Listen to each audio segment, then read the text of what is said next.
कोई दो भौतिक राशियां ए और बी आपको दे रखी है, उन भौतिक राशियों के लिए ये दे रखा है कि उनकी विमाएं जो हैं वो अलग अलग हैं। अब इन भौतिक राशियों को किसी एक्सप्रेशन के रूप में लिखा जा रहा है। यहाँ पर 4 एक्सप्रेशंस दे रखे हैं। आपसे पूछा है कि उनमें से कौन सा एक्सप्रेशन सही हो सकता है।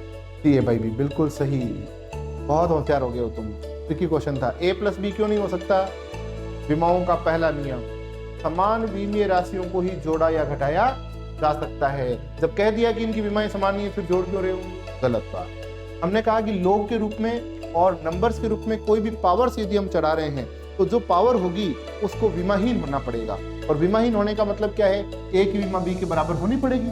और यदि ए और बी की विमा बराबर नहीं है तो यानी इस ए बाई बी की कोई ना कोई विमा बचेगी, वो लोग के आगे कभी भी नहीं आ सकता। इसी तरह से यहाँ पर नंबर्स की कोई पावर चढ़ा रहे हो आप, तो अगेन ए बाई बी, हमने कहा नंबर की कोई भी पावर हमेशा क्या होनी चाहिए?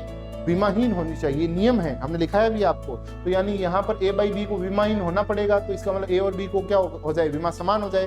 इसका मतलब ये ए और बी की विमाएं तो आपको दे रखी कि समान नहीं है, यानी कि एक्सप्रेशन नहीं लिखा जा सकता। ये एक्सप्रेशन एक संभव है। हमने कहीं नहीं लिखा कि समान विमीय राशियों को ही भाग दिया जा सकता है। ठीक है, यदि ऐसा होता तो LT-1 क्या है? वेग। वेग में क्या करते हैं? मीटर पर सेकेंड।